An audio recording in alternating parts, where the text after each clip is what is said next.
Hello everyone. उम्मीद है कि आपकी पढ़ाई अच्छी चल रही होगी और स्टडीज़ में एक पैटर्न हमेशा रहेगा कि कभी कभी 4 दिन 5 दिन, एक हफ्ता, एक महीना इंडिविजुअल का डिफ़र करता है कि बहुत अच्छा जो हमारा कवरेज है, चाहे सिलेबस का या नंबर ऑफ़ आवर्स का, अच्छा कवरेज होता है, समझ में आता है, मज़ा आता है। और कभी कभी ऐसा टाइम भी आता है कि 2-4-10 दिन के लिए जो है चीज़ें थोड़ी नहीं समझ में आती हैं, लगता है क्या कर रहे हैं, कैसे क्लियर होगा, होगा कि नहीं होगा। बहुत सारे क्वेश्चंस आते हैं, अलग अलग इंडिविजुअल के अपने अपने क्वेश्चंस एंड सिचुएशंस के ऊपर डिपेंड करता है। लेकिन अल्टीमेटली अगर हम अपने गोल को देखेंगे, हम अपने एंड रिजल्ट को इमेजिन करेंगे कि ऐसा तो हो नहीं सकता कि किसी के लिए कोई बोल दे 100% तुम्हारा सिलेक्शन नहीं होगा। ऐसा कोई पर्सन बना नहीं कि किसी को ऐसे जज कर पाए, पहला। दूसरा, एग्ज़ाम देंगे तभी पता चलेगा, और एग्ज़ाम देने के लिए प्रिपरेशन ज़रूरी है, और प्रिपरेशन करने के लिए आज का पढ़ना ज़रूरी है, सही तरीके से पढ़ना ज़रूरी है। तो हम आज पे फोकस करें, अपने फ्यूचर को देखते हुए चलें। ये इसलिए क्योंकि बहुत सारे बच्चों के मैसेज आए हुए थे कि पढ़ रहे हैं लेकिन नहीं समझ में आ रहा है कैसे पढ़ें। पहले अच्छी पढ़ाई हो रही थी, इस समय नहीं हो रही है। अगर आपको भी इसमें से कोई प्रॉब्लम है तो ये मैसेज आपके लिए भी है। Now will start of with class 7 का एनसीईआरटी पॉलिटी का, पॉलिटिकल साइंस की जो एनसीईआरटी है क्लास 7 का, उसका चैप्टर नंबर 1 हम स्टार्ट करेंगे। एंड ये चैप्टर में इक्वालिटी इन इंडियन डेमोक्रेसी के ऊपर भी बात होगी, और किस तरीके से चीज़ें एग्जिस्ट करती हैं, किस तरीके से इक्वालिटी एग्जिस्ट करती है। तो critical role of equality in our democracy, जो कॉन्स्टिट्यूशन है वो ऑफ इंडिया गारंटी करता है। गारंटीज क्या करता है? Equality to all citizens, equality to all citizens जो है ये हमारा कॉन्स्टिट्यूशन गारंटी करता है। Now we'll start off our chapter on equality। तो इक्वालिटी की बात करें तो इक्वालिटी एक बहुत इंपॉर्टेंट या की फीचर बोलते हैं इसको डेमोक्रेसी का। तो the question is why equality एक की फीचर है। आपको ऐसा लगता है, और लगता है तो क्यों लगता है? तो इसका क्यों, अगर क्यों की बात करें या वाई की बात करें तो इसका आंसर है एक ही प्लेटफॉर्म पे सारे जितने भी सिटीजन्स हैं उनको राइट्स देना। एक ही प्लेटफॉर्म पे उनको राइट्स, उनकी ड्यूटीज,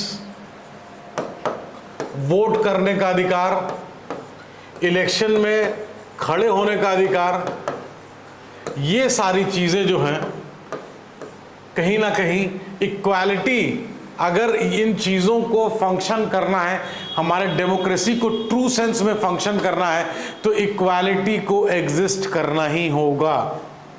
तो राइट्स की जैसे हमने बात करी, ड्यूटीज़ की बात करी, वोट की बात करी जिसको हम यूनिवर्सल एडल्ट फ्रेंचाइज बोल लें, कि जितने भी 18+ अडल्ट हैं वोट करते हैं, वोटिंग की बात कर लें, इलेक्शंस की बात कर लें, इलेक्शंस में कंटेस्ट करने की, यहाँ पे हमने बात करा इलेक्शंस में वोट करने की, यहाँ पे इलेक्शंस में कंटेस्ट करने के लिए कोई ऐसा इनइक्वालिटी वाला प्रावधान नहीं है। जो भी चीज़ें हैं हर जगह इक्वालिटी जो है वो एग्जिस्ट करती हैं, और इसका करना भी ज़रूरी है, because it is the requirement और the need of the society, and that is very very important for a just society. तो ये एक ब्रीफ डिस्कशन था इक्वालिटी का। इक्वालिटी क्यों एग्जिस्ट करती है, इक्वालिटी कैसे एग्जिस्ट करती है, and the most important part, why equality is considered as the key features of democracy, या की फीचर अगर हम बात करें इक्वालिटी की, तो इक्वालिटी किस लिए है वो जो यहाँ मैंने लिखा है उस चीज़ से आप समझ गए होंगे। इन लेक्चर्स के साथ साथ इफ़ यू वांट, आप इनको नोट्स भी बना सकते हैं, जो जो मैंने अंडरलाइन किया है उन चीज़ों को लेके आप, अगर आपको वो चीज़ सूट करे, आपको लगे कि वो चीज़ ठीक है, तो आप उसको अंडरलाइन कर सकते हैं अपने बुक में। लेटर ऑन 1, 2 और 3rd रिवीजन में फिर आप उसका नोट्स बना सकते हैं। Don't waste your time by seeing such, चाहे मेरी खुद की समरी वीडियो क्यों ना हो या किसी की भी हो, आप वीडियो देखिए लेकिन अपनी बुक की रीड ज़रूर करिए, बिकॉज उसका कोई सब्स्टिट्यूट नहीं है। तो इक्वल राइट टू वोट, अभी हम पहले बात कर ही रहे थे इक्वालिटी में, और इक्वालिटी में जो वोटिंग का जो राइट्स दिया है तो इक्वल है, चाहे इसकी वैल्यू की बात करें, है ना, चाहे इसका वोटिंग राइट्स की बात करें, एवरीथिंग इज इक्वल। इक्वल जब इक्वल होगा देन ओनली इक्वालिटी एग्जिस्ट करेगा। तो in a democratic country like India, adults, जितने भी अडल्ट्स हैं 18 साल या 18 साल से ऊपर वाले, किसी भी रिलीजन को बिलोंग करें, कोई भी एजुकेशन हासिल करे हों, किसी भी कास्ट से बिलोंग करें, चाहे रिच हों चाहे पुअर हों, सबको अलाउ है क्या, वोट देने का अधिकार सबके पास है। चाहे वो रिच हो, चाहे वो पुअर हो, चाहे वो कितना ज़्यादा पढ़ा हो, तो किसी भी चीज़ से उसका कोई ऐसा चीज़ नहीं है कि कहीं पे कोई डिस्क्रिमिनेशन एग्जिस्ट करे। यहाँ पे इक्वालिटी एग्जिस्ट करती है। एंड ये सीधे सीधे आपको डेमोक्रेटिक कंट्री, अडल्ट, चाहे वो रिलीजन हो, एजुकेशन हो, रिच हो, पुअर हो, कास्ट हो, सबको वोटिंग राइट। तो अगर आप ये 2 लाइन में लिख दिए तो उसके बाद फिर आपको ये चीज़ें सारी समराइज कर जाती हैं। एंड जितने भी अडल्ट होते हैं उसको हमने ऑलरेडी देखा है, जो वोट करते हैं, यूनिवर्सल अडल्ट फ्रेंचाइज की हमने बात ऑलरेडी कर रखी है। एसेंशियल है, एस्पेक्ट है फॉर ऑल डेमोक्रेसी। अगर डेमोक्रेसी में बात करें तो डेमोक्रेसी का क्या मतलब है? डेमोक्रेसी का ट्रू सेंस में ये मतलब होता है कि जो जनता है, जो पब्लिक है, जो जनता है, जो पब्लिक है, जो कॉमन सिटीजन है, उसको पावर रहे अपने हाथ में वोटिंग का, और वो वोट किया, वोट करके रिप्रेजेंटेटिव को सेलेक्ट किया, वो रिप्रेजेंटेटिव गवर्नमेंट का हिस्सा बना। तो इसीलिए रिप्रेजेंटेटिव डेमोक्रेसी भी बोलते हैं। और ये जो चीज़ है, वोट देने का अधिकार रिप्रेजेंटेटिव को, और फिर वो रिप्रेजेंटेटिव गवर्नमेंट का हिस्सा बनता है, इससे ये ट्रू सेंस में डेमोक्रेसी है। और यहाँ पे जो हम देख रहे हैं कि सबको, जो भी अडल्ट है, education, religion, rich, poor, caste, उससे कोई मतलब नहीं है, सबको वोटिंग का राइट दिया गया है, which is a essential part when we call it a democracy. हम कोई भेदभाव किसी भी चीज़ में नहीं कर सकते। और यहाँ हम वोटिंग की बात कर रहे हैं तो वोट पे भी किस तरीके से चीज़ें एग्जिस्ट करती हैं, उसकी फंक्शनैलिटी हमको पता होनी चाहिए।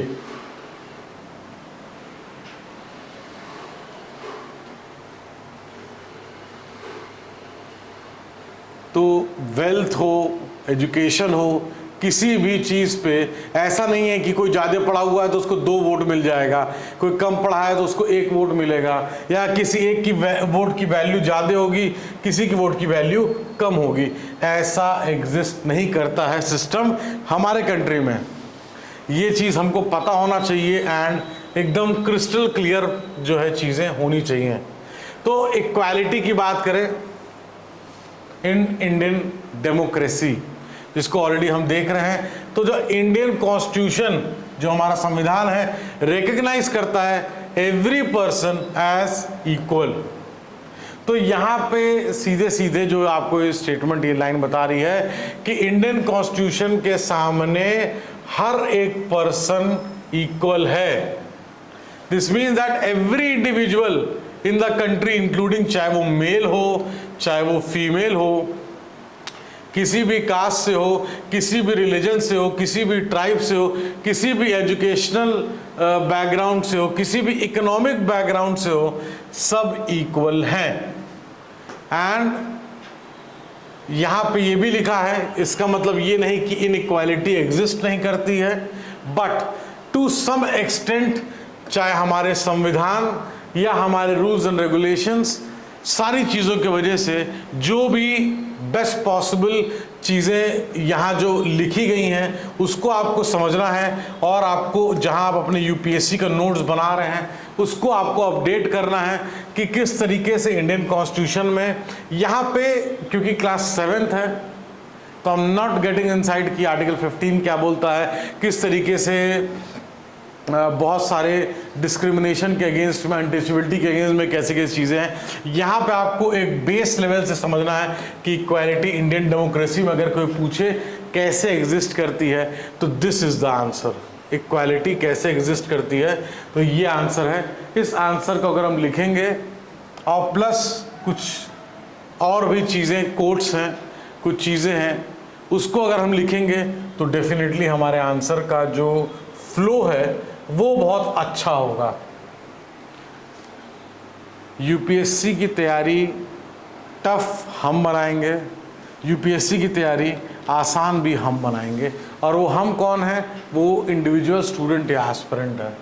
This recognition of equality includes some of the following provision in the constitution. तो अगर कुछ प्रोविजंस की बात करें तो फर्स्ट, कि हर एक पर्सन इक्वल है लॉ के सामने। Every person is equal before the law. That means that every person from president हो या वो कोई डोमेस्टिक वर्कर हो, सबको लॉ को ओबे करना है। सेकेंडली अगर बात करें तो no person can be discriminated on the basis of their, चाहे वो रिलीजन के बेसिस पे डिस्क्रिमिनेशन हो, रेस के बेसिस पे, कास्ट या place of their birth, whether they are female और मेल, किसी भी तरीके का कोई डिस्क्रिमिनेशन एग्जिस्ट नहीं करना चाहिए, किसी भी तरीके का कोई डिस्क्रिमिनेशन प्रैक्टिस नहीं करना चाहिए। थर्ड की बात करें तो every person has access to all public places. ये नहीं कि नहीं पार्क में नहीं जाएगा, ये स्कूल में नहीं जाएगा, ये इधर नहीं जाएगा, नहीं, जो भी पब्लिक प्लेसेस है। पब्लिक प्लेसेस में क्या क्या आता है, जब फंडामेंटल राइट्स हम लोग पढ़ेंगे तो उस चीज़ में और अच्छे से हम लोग उस चीज़ में देखेंगे। तो इंक्लूडिंग जैसे यहाँ लिखा है प्लेग्राउंड, होटल्स, शॉप्स, मार्केट्स, तो पब्लिकली अवेलेबल जो वेल्स हैं उसको लोग यूज़ कर सकते हैं, रोड्स हैं, बेदिंग घाट्स हैं, ये सारी चीज़ें। तो ये दिखा रहा है कि किस तरीके से जो चीज़ें हैं, रिकग्निशन है इक्वालिटी का, include some of the following provision in the constitution. तो कॉन्स्टिट्यूशन में ये फॉलोइंग जो प्रोविजंस हैं वो किस तरीके से मेंशन्ड है, किस तरीके से चीज़ों को कवर किया गया है, प्रोटेक्ट किया गया है लोगों को against any type of discrimination. Fourth, untouchability has been abolished, उसको आप प्रैक्टिस नहीं कर सकते हैं, it's completely against the law. तो यहाँ पे आपको देखने की ज़रूरत है, क्योंकि साफ साफ लिखा है कि this recognition of equality includes some of the following provisions in the constitution. तो कॉन्स्टिट्यूशन में कौन कौन से फॉलोइंग प्रोविजंस हैं मेंशन्ड है when we talk about equality. तो क्लास 7th के लेवल से आप इतना कम से कम कंफर्टेबली ये जो first point, second point, third point and fourth point, ये एटलीस्ट 4 पॉइंट आप बहुत कंफर्टेबली लिख सकते हैं। इससे अभी से अगर लिखने की आदत होगी तो आगे चल के मेंस, एस्से की आंसर राइटिंग प्रैक्टिस में आपको दिक्कत नहीं होगी। आज अगर हम हाफ एन आवर दे सकें, 1 घंटा दे सकें एक हफ्ते में, एक किसी भी पर्टिकुलर टॉपिक पे, चाहे वो हमारे सिलेबस का हो या नॉन सिलेबस का हो, बैठ के लिखने की आदत होनी चाहिए हमारी। अगर बैठ के लिखने की आदत होगी तो आज अगर हम अपने बारे में, अपने फैमिली के बारे में, अपने फ्रेंड्स के बारे में बात कर रहे हैं, कल हम कॉन्स्टिट्यूशन के बारे में, इक्वालिटी के बारे में, फंडामेंटल राइट के बारे में, फंडामेंटल ड्यूटी के बारे में, पॉलिटी के बारे में लिख सकते हैं।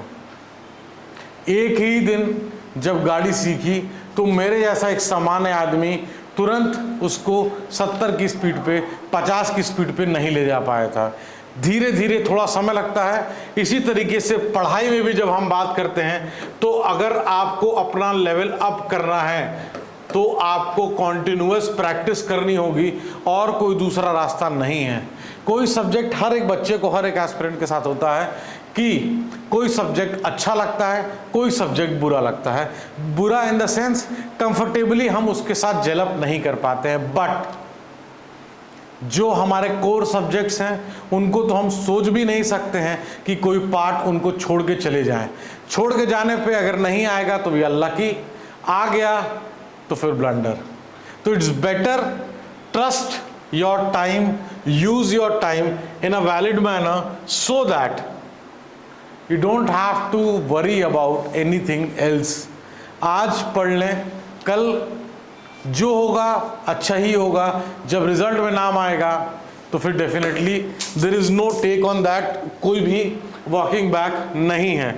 तो the two ways in which the government has tried to implement equality that is guaranteed in the constitution. तो देखिए यहाँ पे, इसमें कंफ्यूज मत होइएगा, यहाँ लिखा है recognition of equality includes some of the following provisions in the constitution. तो संविधान के अंदर क्या क्या फॉलोइंग प्रोविजंस हैं in a brief manner discuss किया गया यहाँ पहले, ठीक है, 1 2 3 4। अब जो बात है टू वेज, दो तरीके जिसमें गवर्नमेंट ने ट्राई किया है इंप्लीमेंट करने का इक्वालिटी। ठीक है, बातों में अच्छी चीजें हैं, लॉज में अच्छी चीजें हैं, लेकिन इम्प्लीमेंटेशन पार्ट जो है that is very very important. Implementation part किस तरीके से गवर्नमेंट ने प्ले किया है, तो equality is guaranteed in the constitution is first through the laws.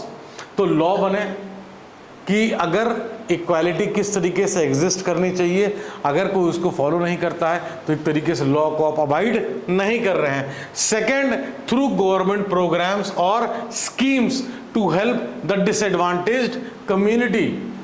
तो ये ट्रस्ट में आपको लगेगा कि क्लास 7th की एनसीईआरटी है, ये क्या इंपॉर्टेंस कैरी करती है, लेकिन इन चीज़ों को अगर आप नोट करेंगे तो कल के डेट में ये आप अपने आंसर्स में, एस्से में बहुत क्लियरली लिख सकते हैं। और इम्पॉर्टेंट क्या है क्या नहीं है सिर्फ प्रीवियस ईयर क्वेश्चन पेपर बता सकता है। शायद बहुत मुश्किल है कि कोई पर्सन ऐसा बताए कि नहीं ये क्वेश्चन ही आएगा। अगर कोई बोलेगा भी तो सारा पॉलिटी पूरा कवर कर देंगे कंप्लीट, और वो 100 नहीं वो 200% कवर करेंगे और फिर कहेंगे देखो मैंने क्लास में बोला था और क्वेश्चन आ गया। जब 200% कवर करेगा, चाहे हम हो, चाहे आप हो, चाहे कोई भी एस्पिरेंट हो, डेफिनेटली क्वेश्चन उससे आएगा ही। क्वेश्चन पॉलिटी में ही आएगा ना, पॉलिटी के बाहर से नहीं आएगा। तो अगर नंबर ऑफ क्वेश्चन 10 हो, 20 हो, 25 हो, आना पॉलिटी से ही है, तो हर तरीके से हमको तैयार रहना होगा। ये मेरा सजेशन है, you can do whatever according to you is good for your preparation. तो one of the steps taken by the government, अभी हम ऊपर भी गवर्नमेंट के स्टेप्स की बात कर रहे थे, एक बहुत इंपॉर्टेंट स्टेप है, एक बहुत इंपॉर्टेंट सोशल स्कीम मैं इसको कहूँगा कि सोशल स्कीम है जिसका इम्पैक्ट पूरे कंट्री पे, हमारे पूरे कंट्री के एजुकेशन सिस्टम पे, पूरे कंट्री के इनफैक्ट हेल्थ, न्यूट्रिशन वैल्यू और उन चीज़ों को प्रोटेक्ट करने के लिए एक बहुत बड़ा, जिसको हम मिड डे मील स्कीम कहते हैं। Mid day meal scheme, mid day meal scheme. इस स्कीम से कोट करके आप एसेज में, आंसर राइटिंग में बहुत चीज़ें जो सपोर्टिंग स्टेटमेंट में, सपोर्टिंग स्कीम्स या कोई फ्रेज या किसी का बोला हुआ कोई कोट है जिसको हम लिखते हैं आंसर में, उसी तरीके से मिड डे मील स्कीम के वजह से आज के डेट में चाहे हमारे एजुकेशन का स्तर हो, हेल्थ का स्तर हो, स्कूल जाने वाले बच्चों के नंबर में ग्रोथ हो, वो सारी चीज़ें मिड डे मील स्कीम की वजह से बहुत एक अच्छा इम्पैक्ट देखने को मिला था। Tamil Nadu was the first state in India to introduce this scheme and 2001 में सुप्रीम कोर्ट ने बोला कि जितनी भी स्टेट गवर्नमेंट है टू बिगिन दिस प्रोग्राम, इस प्रोग्राम को शुरू करें विद इन 6 महीने के अंदर। Tamil Nadu who was the first state to implement, तो Tamil Nadu was the first state to implement. ये क्लियर होना चाहिए। सुप्रीम कोर्ट ने बोला कि बाकी भी स्टेट गवर्नमेंट इसको इम्प्लीमेंट कर दें, तो वो 6 महीने के अंदर का टाइम दिया गया कि इसको इम्प्लीमेंट करें। तो इससे क्या है, एक तो एनरोलमेंट बच्चों का बढ़ा, जो अटेंडेंस है वो अच्छी हुई स्कूल में, जिससे डेफिनेटली उनका परफॉर्मेंस अच्छा होगा क्लास में, और बच्चों को जो लंच पे जाना पड़ता था और फिर वो वापस स्कूल नहीं आते थे, आए कुछ क्लास करे फिर लंच के लिए गए, अगर किसी के घर से बहुत ज़्यादा डिस्टेंस पे है या गए घर पे लंच किए टाइम लग गया या जो भी चीज़ें थी जिसके वजह से बच्चे स्कूल वापस नहीं आ पा रहे थे, लेकिन मिड डे स्कीम के बाद घर पे नहीं स्कूल पे ही खाना दिया गया तो उनकी अटेंडेंस भी बढ़ी। उनकी मदर को जो काम छोड़ के बीच में आना पड़ता था या काम पे जाने के लिए भी बहुत सारी दिक्कतें होती थी कि बच्चा आएगा कौन खिलाएगा कैसे होगा, तो जो इंटरप्शन था एक ये, तो कहीं ना कहीं कि बच्चों को खाने का उससे, तो ये भी जो है इंटरप्शन जो है ख़त्म हो गया और इसकी नो लॉन्गर नीड रही कि मदर को उस समय अवेलेबल होना है। क्यों? क्योंकि वो जो फूड है वो स्कूल पे ही मिल जा रहा है। तो फूड सिक्योरिटी की बात करें, एजुकेशन स्तर की बात करें, अटेंडेंस की बात करें, हेल्थ की बात करें, वो सारी चीज़ें इस स्कीम से, मिड डे मील स्कीम से आप रिलेट कर सकते हैं। तो this programme has helped to reduce caste prejudices because children of all caste in the school, eat this meal together, सब साथ बैठ के खाते हैं। And in quite a few places Dalit women have been employed to cook the meal। तो कुछ जगहों पे ऐसा भी देखा गया है कि दलित वुमेन को एम्प्लॉय किया गया है खाना बनाने के लिए, और यहाँ पे जो लिखा है to reduce the caste prejudice, सारे बच्चे सारे कास्ट के एक साथ बैठ के खाना खा रहे हैं। तो हेल्थ, एजुकेशन, सोशल अपलिफ्टमेंट, ये सारी चीज़ों के लिए इस स्कीम का एग्जाम्पल हम ले सकते हैं।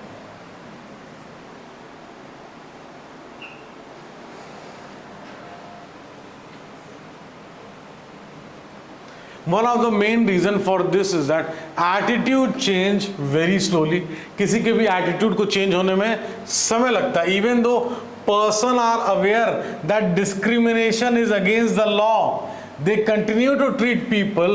कुछ लोग आज भी ऐसे हैं जिनको पता है कि discrimination is against the law, उसके बाद भी certain type के जो people हैं वो कहीं ना कहीं inequality on the basis of their caste, reason, disability, economic status, because they are women.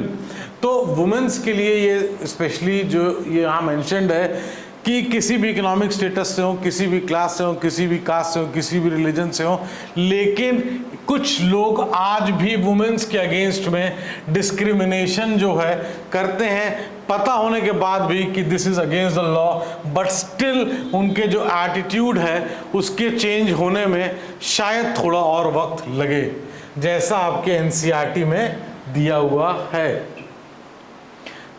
तो issues of equality in other democracy की अगर बात करें तो the so called so developed country United states of America की यहाँ पे example लिया गया है कि यहाँ पे जितने भी जो इक्वालिटी की हम बात कर लें, लेकिन बहुत से लोग थे जो अफ्रीकन थे जिनको अमेरिका लेके गया, उसके बाद उनको अफ्रीकन अमेरिकन बोला गया, जिनके एंसेस्टर्स अफ्रीका से आए थे, लेकिन उनको कहीं ना कहीं जो लाइफ है आज भी अनइक्वल जो है उनके लिए है।